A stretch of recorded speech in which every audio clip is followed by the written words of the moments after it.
Bitcoin ಬಹುಕೋಟಿ ಹಗರಣ ಪ್ರಕರಣ ಮತ್ತೆ ಮುನ್ನೆಲೆಗೆ ಬಂದಿದೆ. ಬಿಟ್ಕಾಯಿನ್ ಕಿಂಗ್ ಪಿನ್ ಶ್ರೀಕಿ ಸೇರಿ ಮೂವರನ್ನ ಇದೀಗ ಅರೆಸ್ಟ್ ಮಾಡಲಾಗಿದೆ. ಜಾರಿ ನಿರ್ದೇಶನಾಲಯದಿಂದ ಮೂವರನ್ನ ಬಂಧಿಸಲಾಗಿದೆ. ಶ್ರೀಕೃಷ್ಣ, ರಾಬಿನ್ ಕಂಠೀವಾಲಾ, ಸುನೀಶ್ ಹೆಗ್ಡೆ ಬಂಧಿತರು.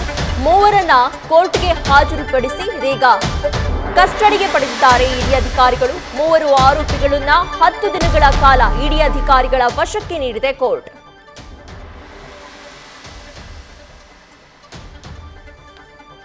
ಬಿಟ್ಕಾಯಿನ್ ಹಗರಣ ಪ್ರಕರಣ ಮತ್ತೆ ರಾಜ್ಯದಲ್ಲಿ ಮುನ್ನೆಲೆಗೆ ಬಂದಿದೆ. ಇತ್ತೀಚೆಗಷ್ಟೇ ಇಡಿ ಅಧಿಕಾರಿಗಳು ಶ್ರೀಕಿ ಸೇರಿ ಕಾಂಗ್ರೆಸ್ ಯುವ ಮುಖಂಡ ಮೊಹಮ್ಮದ್ ನಲಪಾಡ್ ಮತ್ತೆ ಮಾಜಿ ಕೇಂದ್ರ ಸಚಿವ ರೆಹಮಾನ್ ಖಾನ್ ಅವರ ಮೊಮ್ಮಗ ಹಕೀಬ್ ಮನೆಗಳ ಮೇಲೆ ದಾಳಿ ನಡೆಸಿದ್ರು. ಈ ದಾಳಿಯ ನಂತರದಲ್ಲಿ ಇದೀಗ ಶ್ರೀಕಿ, ರಾಬಿನ್ ಕಂಠೀವಾಲಾ ಹಾಗೆ ಮತ್ತೋರ್ವನನ್ನ ವಶಕ್ಕೆ ಪಡೆದಿದ್ದಾರೆ. ಮೂವರನ್ನ ಕೋರ್ಟ್ಗೆ ಹಾಜರುಪಡಿಸಿ ಇದೀಗ 10 ದಿನಗಳ ಕಾಲ ತಮ್ಮ ಕಸ್ಟಡಿಗೆ ಪಡೆದುಕೊಂಡಿದ್ದಾರೆ.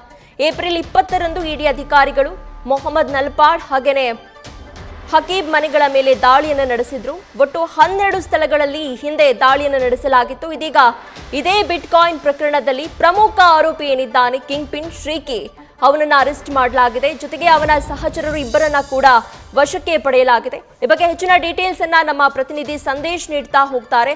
ಸಂದೇಶ್, ಇದೀಗ ಬಿಟ್ಕಾಯಿನ್ ಹಗರಣದ ಪ್ರಮುಖ 3 ಆರೋಪಿಗಳನ್ನ ಇಡಿ ಅಧಿಕಾರಿಗಳು ವಶಕ್ಕೆ ಪಡೆದಿದ್ದಾರೆ. ಈ ಬಗ್ಗೆ ಹೆಚ್ಚಿನ ಡೀಟೇಲ್ಸ್ ಅನ್ನ ಕೊಡೋದಾದ್ರೆ. ಬಿಟ್ಕಾಯಿನ್ ಬಹುಕೋಟಿ ಹಗರಣ ಪ್ರಕರಣದಲ್ಲಿ ಇಡಿ ಈಗ ಶ್ರೀಕಿ ಮತ್ತೆ ರಾಬಿನ್ ಕಂಠೀವಾಲಾ ಮತ್ತೆ ಸುನೀಶ್ ಹೆಗ್ಡೆ ಈ ಮೂವರನ್ನು ಕೂಡ ಈಗಾಗಲೇ ಬಂಧನ ಮಾಡಿರುವಂತದ್ದು.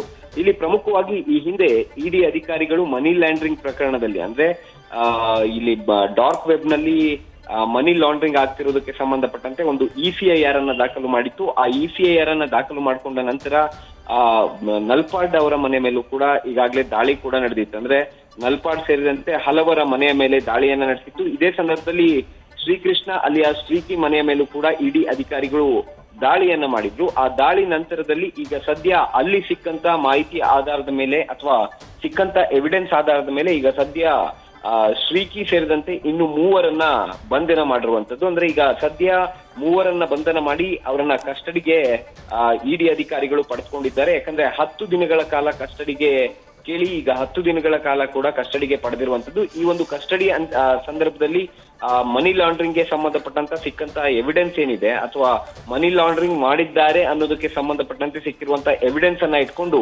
ಇವರೆಲ್ಲರ ಎನ್ಕ್ವೈರಿಯನ್ನ ಮಾಡಲಿದ್ದಾರೆ. ಪ್ರೀತಿ, ನ್ಯೂಸ್ ಫಸ್ಟ್ ನಿರ್ಭೀತಿಯಿಂದ ನಿಮ್ಮ ಪರವಾಗಿ.